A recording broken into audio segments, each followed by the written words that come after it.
എപ്പിസോഡിന്റെ opening സീനിൽ സുലൈമാൻ അവനാണെങ്കിൽ റബേക്കയായിട്ട് പൊരിഞ്ഞ അട്ടിയിടി ബഹളം. റബേക്ക അവളെ കൊണ്ട് പറ്റും പോലെ എങ്ങനെയെങ്കിലും പുറത്താക്കാൻ ശ്രമിക്കും. പക്ഷെ ഓരോ തവണ അവൾ അതിന് ശ്രമിക്കുമ്പോഴും അവൻ അതിബുദ്ധിപരമായിട്ട് രക്ഷപ്പെട്ട് അവളുടെ അടുത്തേക്ക് തന്നെ ചാടി വീണ് വീണ്ടും വീണ്ടും അവളുമായിട്ട് ഫൈറ്റ് ചെയ്യാണ്. ചുറ്റുമുള്ളവർക്കാണെങ്കിൽ അത് കണ്ട് ഭയങ്കര ആകാംക്ഷ.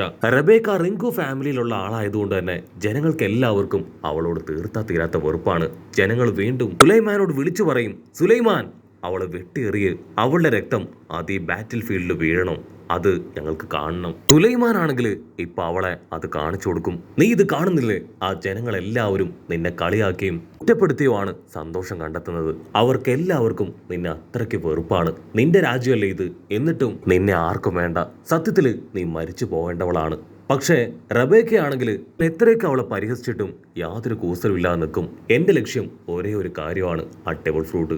അതുപോലെ തന്നെ ടോയ് സോൾജിയർ, അദ്ദേഹത്തെ എനിക്ക് പ്രൊട്ടക്ട് ചെയ്യണം. ഈ രണ്ട് കാര്യങ്ങൾ മാത്രമേ എൻ്റെ മനസ്സിലുള്ളൂ. വേറെ ആരൊക്കെ എന്തൊക്കെ പറഞ്ഞാലും ഒന്നും എന്നെ ബാധിക്കാൻ പോകുന്നില്ല എന്ന് അവൾ തീർത്തു പറയും. അതേസമയം മറ്റൊരു ഭാഗത്ത് നമ്മുടെ സ്മൈൽ ലേഡിയെ വേറൊരു ഡീമൻ അറ്റാക്ക് ചെയ്യാണ്. സ്മൈൽ ലേഡിക്കാണെങ്കിൽ അവനുമായിട്ട് പിടിച്ചു നിൽക്കാൻ കഴിയില്ല. പക്ഷെ എങ്കിലും അവൾ വിട്ടുകൊടുക്കാതെ അവനുമായിട്ട് പോരാടുകയാണ്. മറ്റൊരു ഭാഗത്ത് ഒരു കോട്ടിട്ട ചേട്ടൻ, ആളാണെങ്കിൽ നീളമുള്ള ചാട്ടയൊക്കെ വെച്ച് ആ വൈറ്റ് ലയണിനെ അറഞ്ചം പുറഞ്ചാട്ടിക്കും. ലയണാണെങ്കിൽ അവന്റെ മോന്തയ്ക്ക് കടിക്കാനായിട്ട് ചാടി വീഴും. അവനുടനെ അവന്റെ ചാട്ട വെച്ച് ചുരുട്ടിയെടുത്ത് അതിനെ നിലത്താഞ്ഞട്ടിക്കും. ലയണാണെങ്കിൽ വായിലൂടെയും മൂക്കിലൂടെയൊക്കെ ചോര തുളുമ്പി അങ്ങനെ അനക്കമില്ലാതെ കിടക്കുകയാണ്. ജനങ്ങളാണെങ്കിൽ കൈയൊക്കെ അടിച്ച് ഫൈറ്റേഴ്സിനെ സപ്പോർട്ട് ചെയ്യും. ഇനി അവശേഷിക്കുന്നത് ഡി ബ്ലോക്കിൽ 30 പേര് മാത്രമാണ്.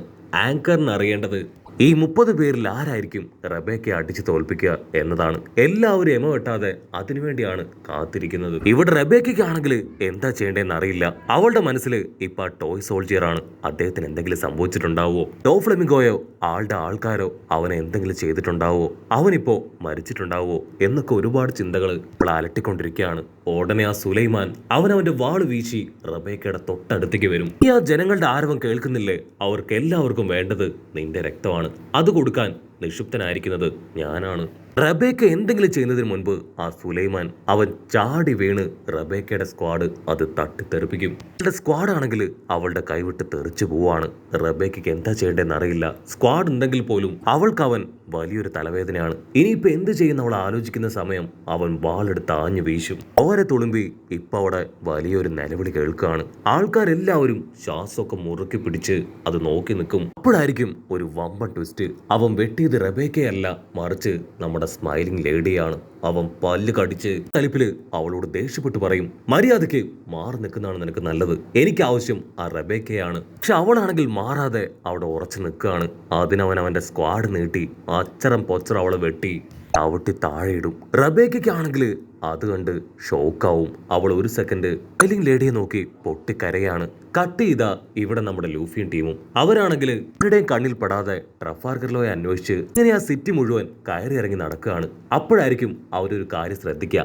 അല്പം മുൻപ് വരെ ഇവിടെ കൂടെ തന്നെ ഉണ്ടായിരുന്ന സോറോ അവനെ ഇപ്പൊ കാണാനില്ല. അവൻ എവിടെ പോയി? അല്പസമയം മുമ്പ് വരെ അവൻ നമ്മുടെ കൂടെ ഉണ്ടായിരുന്നു. അവിടെ ആൾക്കാർക്ക് ടെൻഷനായിട്ട് അവരിപ്പോ അവിടെ മുഴുവൻ സോറോയെ അന്വേഷിക്കാനായിട്ട് തുടങ്ങും. അവിടെ അങ്ങനെ സീൻ ബ്ലാക്ക് ഔട്ട് ചെയ്ത് ഇപ്പൊ നമ്മുടെ സോറോയെ കാണിക്കും. അവനാണെങ്കിൽ വഴിതെറ്റി എവിടെയോ വന്ന് നിൽക്കുകയാണ്. ഒരുപാട് കുട്ടികൾ ഓരോടെ രൂപമൊക്കെ കണ്ട് ഒരുപാട് ഇഷ്ടത്തില് അവന്റെ ദേഹത്ത് വലിഞ്ഞു കയറും. ഒരു പയ്യനാണെങ്കിൽ അവന്റെ സ്ക്വാഡ് എടുക്കാൻ ശ്രമിക്കും. അതിന് സോറോ അവനെ തള്ളി താഴെയിടും. കാര്യം വഷളായെന്ന് മനസ്സിലാക്കിയ നമ്മുടെ സോറോ അവന്റെ സ്ക്വാഡ് ഉപയോഗിച്ച് 2 വെട്ടുവെട്ടി ബിൽഡിംഗ് അങ്ങനെ തകർത്ത് താഴെയിട്ട് അവിടുന്ന് രക്ഷപ്പെട്ട് ഇപ്പൊ ഒരു വിധത്തില് നമ്മുടെ ആൾക്കാരുടെ അടുത്തേക്ക് തിരികെ എത്തും. കട്ട് ചെയ്ത ഇവിടെ നമ്മുടെ ഉസോപ്പും റോബിനും ലിറ്റിൽ ആർമി ടീമും അവരെല്ലാവരും ആ ഒരു കമ്പനിയുടെ ബേസ്മെന്റിൽ അങ്ങനെ ഒളിച്ചിരിക്കുകയാണ്. ലിറ്റിൽ പീപ്പിൾ എല്ലാവരും ചേർന്ന് ഇപ്പൊ നമ്മുടെ ഉസോപ്പിനെയാണ് അവരുടെ നേതാവാക്കിയിരിക്കുന്നത്.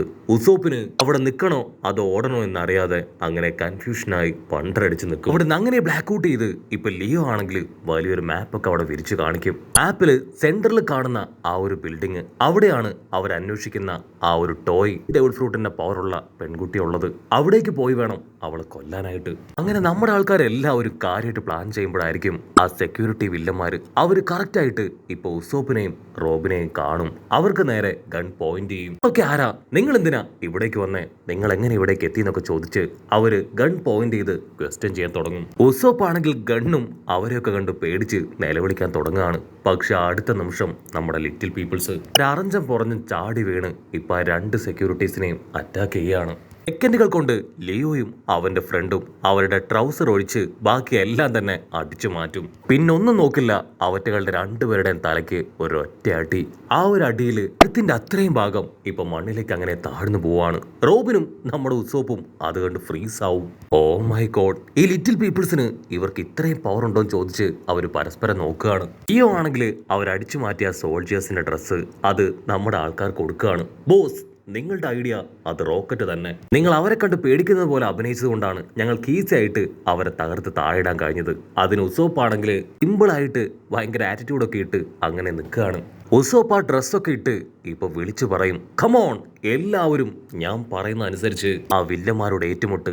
ആ ഡെവിൾ ഫ്രൂട്ടിന്റെ പവറുള്ള പെണ്ണിനെ അടിച്ചു ചുരുട്ടി വാഷിംഗ് മെഷീനിലിട്ട് നമുക്ക് തൂത്തെടുക്കണം. നിങ്ങൾക്ക് അതിനുള്ള പവർ ഇല്ലേ? അതിന് ലിയോ പറയും, ഞങ്ങൾക്ക് നല്ല പവറുണ്ട്, ഞങ്ങളുടെ സൈസ് വെച്ച് ഞങ്ങളെ ഇവാലുവേറ്റ് ചെയ്യരുത്. ഞങ്ങൾക്ക് മോൺസ്റ്റർ ഫിഷുകളെ പോലും ഒറ്റയടിക്ക് കൊല്ലാൻ പറ്റും.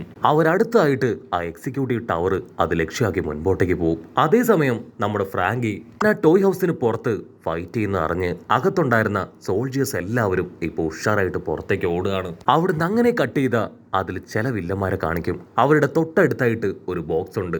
ആ ബോക്സിന്റെ അകത്താണ് ഇപ്പൊ നമ്മുടെ ടോയ് സോൾജിയറും കുറച്ച് ആൾക്കാരൊക്കെ പതുങ്ങിയിരിക്കുന്നത്. ആ വില്ലന്മാര് സോൾജിയേഴ്സിന്റെ ലക്ഷ്യം എങ്ങനെയെങ്കിലും സ്ട്രോഹാർ ലൂഫിയെ പിടിക്കുക എന്നതാണ്. സോ അവർ ലിഫ്റ്റിൽ കയറി മുകളിലേക്ക് പോകും. ടോയ് സോൾജിയറിന് മനസ്സിലാവും ഈ ഒരു ലിഫ്റ്റ് ഉപയോഗിച്ച് അവർക്ക് ഏത് സ്ഥലത്തേക്ക് പോകാൻ പറ്റും. ഉടനെ ടോയ് സോൾജിയറും അവന്റെ ആൾക്കാരും പുറത്തേക്ക് ചാടി ഇറങ്ങി ആ സോൾജിയേഴ്സിനെ തല്ലി തല്ലി കൊല്ലുകയാണ്. അപ്പൊ ഒരു സെക്കൻഡ് അവൻ ഫ്ലാഷ് ബാക്ക് ആലോചിക്കും. ടോയ് സോൾജിയറിന്റെ ഈ കാല് വെച്ചുള്ള ഹിറ്റ് അത് പലതവണ റെബേക്കയ്ക്ക് 8ന്റെ പണി കൊടുത്തിട്ടുണ്ട്. അതിനവൾ ഒരുപാട് തവണ ടോയ് സോൾജിയറിനോട് ദേഷ്യപ്പെട്ടിട്ടുമുണ്ട്. റെബേക്കയ്ക്കാണെങ്കിൽ ചെറുപ്പം മുതലേ ടോയ് സോൾജിയറിന്റെ കൂടെ ട്രെയിനിങ് എടുക്കാൻ ഒട്ടും ഇഷ്ടമല്ല. പക്ഷെ ആളാണെങ്കിൽ വീണ്ടും വീണ്ടും അവളെ നിർബന്ധിക്കും. റെബേക്കയ്ക്ക് മറ്റുള്ളവരെ ഉപദ്രവിക്കുന്നത് ഒട്ടും ഇഷ്ടമല്ല. അത് അവൾക്ക് ചിന്തിക്കാൻ പോലും കഴിയുന്നതല്ല.